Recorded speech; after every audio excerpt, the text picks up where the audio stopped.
Hello everyone. In this video, we are going to discuss the difference between STEM and non-STEM courses. So, आप सभी ने बहुत बार सुना होगा कि मुझे STEM कोर्स में जाना है, मुझे STEM कोर्स के बारे में पता करना है, जहाँ ये STEM कोर्सेज होते क्या हैं, कौन-कौन सी यूनिवर्सिटीज हैं जो STEM कोर्सेज हमें ऑफर करती हैं, और यूएसए में जाने के बाद STEM कोर्सेज में हमें क्या बेनिफिट होने वाले हैं, और क्या ये पॉसिबल है कि मेरी प्रोफाइल के लिए STEM कोर्स मिल जाए. So, we're going to discuss all these aspects in the today's video.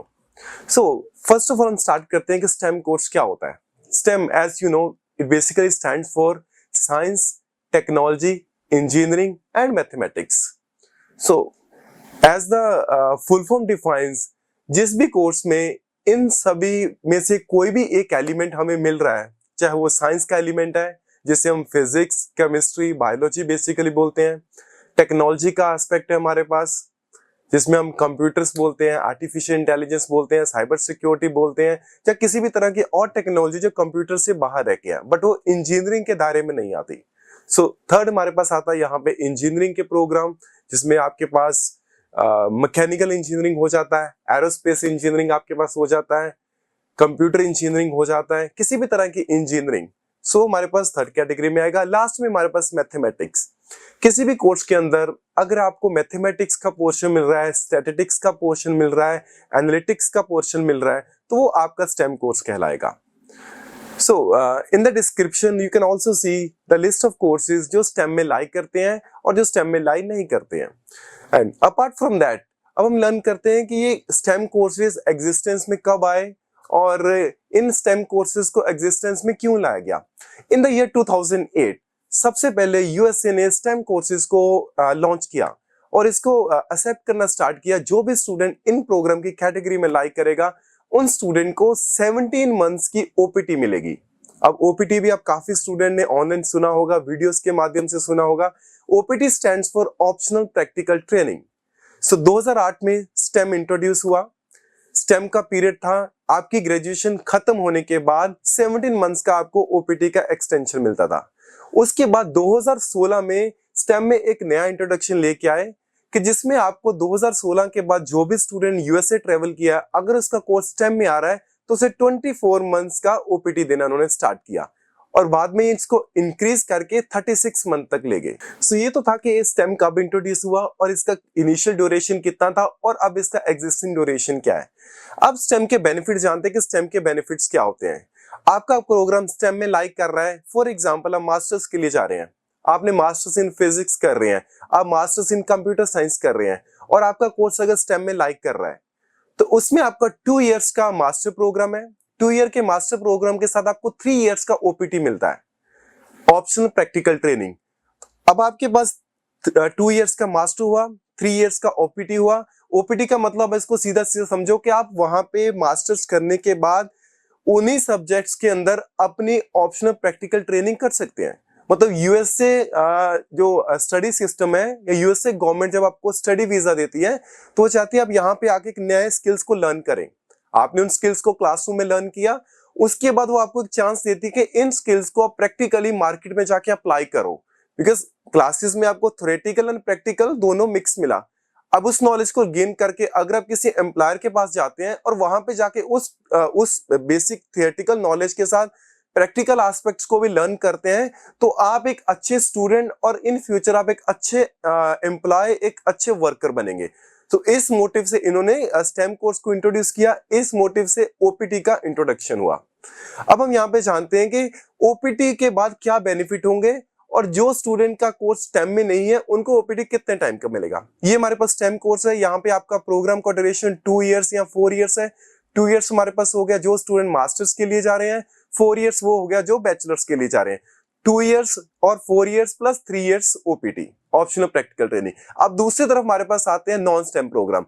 अब इन नॉन स्टेम प्रोग्राम में हमारे पास क्या है कि आपको 2 इयर्स का मास्टर मिला, आपको 4 इयर्स का बैचलर्स मिला, उसके बाद आपको 1 ईयर का ओपीटी मिलेगा. अब यहाँ पे ओपीटी इतना इंपॉर्टेंट क्यों है? एक साइड पे आपको 3 इयर्स का ओपीटी है, एक साइड पे आपको 1 ईयर का ओपीटी है. अब जब आपने ओपीटी किया तो ड्यूरिंग द ओपीटी आपके पास ऑप्शन है कि आप एक साल में एक बार जो लॉटरी निकलता है H1B वीजा का, उसमें आप अपना एप्लीकेशन सबमिट कर सकते हैं.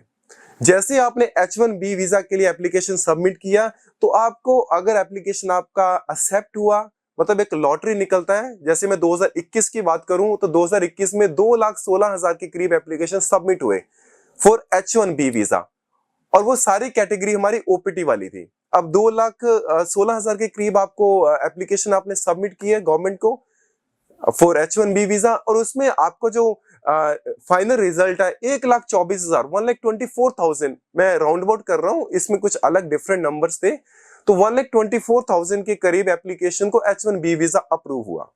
अब 3 इयर्स की ओपीटी का क्या बेनिफिट है? एक साल में ओपीटी के अंदर आप एक बार उस लॉटरी के अंदर अपना एप्लीकेशन दे सकते हैं for temporary work visa for H1B visa. आपके पास 3 इयर्स का ओपीटी है, तो पहले साल आपने एप्लीकेशन दिया, फॉर एनी इंस्टांस आपका एप्लीकेशन रिजेक्ट होगा, आपके पास एक और चांस है कि आप दूसरे साल अपना उस लॉटरी में सबमिशन दे सकते हैं एप्लीकेशन के H1B वीजा के लिए। वो सबमिट नहीं हुआ, तीसरे बार आपने थर्ड ईयर में अब ये ट्राई कर सकते हो कि इस बार तो मेरा एप्लीकेशन सबमिट हो जाए। So chances are very bright, जो स्टूडेंट स्टेम प्रोग्राम में जा रहे हैं उनके बहुत जल्दी H1B वीजा लेने के चांसेस इंक्रीज हो जाते हैं। दूसरी तरफ आपके पास एक साल का ओपीटी है, तो एक साल के ओपीटी के में आपको खाली एक बार ही चांस मिलता है कि आप उस एक बार वाले चांस में ही अपना H1B वीजा ले लें। ऑन एन एवरेज जो भी स्टूडेंट यूएसए जा रहा है, चाहे वो स्टेम प्रोग्राम के लिए जा रहा है, चाहे वो नॉन स्टेम प्रोग्राम के लिए जा रहा है, 90% स्टूडेंट अगर वो अपना बैचलर सही से कंप्लीट करते हैं, उनको 100% केसेस में एम्प्लॉयर मिलेगा ही मिलेगा। अब जो आपका एप्लीकेशन जाता है H1B वीजा के लिए, आपने ओपीटी ऑप्ट किया, ओपीटी के बाद आपको एम्प्लॉयर ने हायर किया। जैसे आपको एम्प्लॉयर ने हायर किया, अब उस एम्प्लॉयर के डॉक्यूमेंट्स के साथ H1B वीजा अप्लाई करेंगे। तो 90 to 99% केसेस में हर स्टूडेंट, चाहे वो स्टेम में जा रहा है या नॉन स्टेम में जा रहा है, उनको ओपीटी के दौरान H1B वीजा की एप्लीकेशन सक्सेसफुली सबमिट हो जाती है, प्रोवाइडेड आपके एकेडमिक्स कंप्लीट होने चाहिए। तो ये हमारा बेसिक सा डिफरेंस था STEM versus non STEM programs. अब सबसे इंपॉर्टेंट एक एस्पेक्ट आपको ध्यान में रखना है, खाली आपके I-20 के ऊपर दिया हुए कोर्स के ऊपर ही पूरा ट्रस्ट ना करें कि वो स्टेम प्रोग्राम है। मान लीजिए आपकी I-20 के ऊपर बीएससी बायोलॉजिकल साइंसेस आ गया, बीएससी कंप्यूटर साइंस आ गया, एमएससी आपके पास यहाँ पे कंप्यूटर साइंस चला जाएगा, इंजीनियरिंग में आपके पास टेक्नोलॉजी में एमएससी चला गया, जहाँ आपके पास एमबीए चला गया डेटा एनालिटिक्स का, बिजनेस एनालिटिक्स का। देखने में तो ये सारे प्रोग्राम हमें स्टेम प्रोग्राम लगते हैं, बट कुछ ऐसे प्रोग्राम है जो सभी यूनिवर्सिटी ने उन टेक्निकल, उन इंजीनियरिंग, उन मैथमेटिक्स प्रोग्राम को स्टेम के अंदर रजिस्टर नहीं कराया। सो अगर बहुत कंसर्न है आप स्टेम प्रोग्राम को लेके, तो अपनी यूनिवर्सिटी की वेबसाइट पे जाके उस प्रोग्राम की कैटेगरी चेक करें, क्या ये प्रोग्राम हमारे स्टेम प्रोग्राम के, हमारे जो ये वाला प्रोग्राम क्या स्टेम के अंदर आ रहा है कि नहीं आ रहा है। यहाँ पे आपको उस यूनिवर्सिटी की वेबसाइट के ऊपर बिल्कुल एक्यूरेट इंफॉर्मेशन मिलेगा, ताकि आपको ये ना लगे कि यहाँ से आपने एनरोल किया, आप बहुत कंसर्न थे स्टेम प्रोग्राम को लेके, यूएसए पहुंचे, अपना स्टडी स्टार्ट किया, फिर आपको पता लगे, रियलाइज हो, जो हमने देखा है स्टूडेंट हमें कॉल करते हैं कि सर कंसल्टेंट ने मुझे स्टेम कोर्स बोल के, मैं कंसर्न था स्टडीज को लेके, स्टेम प्रोग्राम बोल के मुझे उसने इस यूनिवर्सिटी में भेजा, बट बाद में पता चला ये प्रोग्राम स्टेम में नहीं है। मतलब कहाँ मिस्टेक हुआ? मिस्टेक हुआ आपने उस प्रोग्राम को उस यूनिवर्सिटी की वेबसाइट पे जाकर नहीं चेक किया। So my dear student, important है बी सेल्फ अवेयर, अपने आप को बहुत अवेयर करें यूनिवर्सिटी सिलेक्शन के ऊपर, कोर्स सिलेक्शन के ऊपर, और उसके भी इंपॉर्टेंट इंटेलिजेंट एंड पढ़ा लिखा कंसल्टेंट के सिलेक्शन के ऊपर। सो अगर आप अपने प्रोग्राम के बारे में कंफर्म करना चाहते हैं कि स्टेम में है कि नहीं है, जब अच्छी यूनिवर्सिटी की सिलेक्शन लेना चाहते हैं, तो आप आईबीटी के किसी भी ऑफिस में विजिट कर सकते हैं। हम लोग पंजाब में अवेलेबल हैं, लुधियाना, चंडीगढ़, जालंधर, अमृतसर, 4 सिटीज में। आप मुझे मनवीर से आके कभी भी मिल सकते हैं और अपनी प्रोफाइल को डिस्कस कर सकते हैं। जब हमारे हेल्पलाइन नंबर 8677812345 पे कॉल कर सकते हैं, अपॉइंटमेंट बुक कर सकते हैं, आके 1-to-1 पर्सनल गाइडेंस ले सकते हैं। Thank you so much.